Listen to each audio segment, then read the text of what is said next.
చెరువు ఆక్రమణలను తెలంగాణ సీఎం రేవంత్ ఇప్పుడు తొలగిస్తున్నారు. తాను సమైక్య ఆంధ్ర మంత్రిగా ఉన్నప్పుడు తొలగించినట్లు చెప్పారు.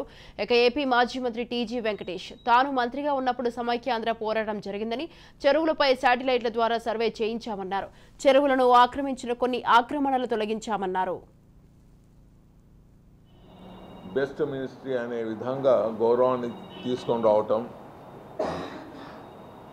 ఆక్యుపై చేసిన చెరువులకు శాటిలైట్ ద్వారా సర్వేలు చేయించటం, దాన్ని వీలైనంత కొట్టేయటం మొదలు పెట్టండి అని చెప్పాం.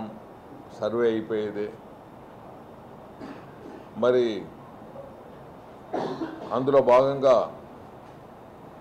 కొన్ని కొట్టేయటము, కొన్ని వేల కోట్ల అధిపతుల్ని కూడా జైల్లో పెట్టడం జరిగింది. ఫ్లడ్ వాటర్ని కెనాల్ ద్వారా చెరువులు నింపటం అనేది, అది కూడా శాటిలైట్ ద్వారా ఫోటోలు తీసుకోవటం, ఆ కార్యక్రమాన్ని శ్రీకారం చుట్టడం,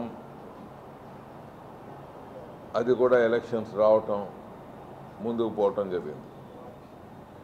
సో ఇప్పుడు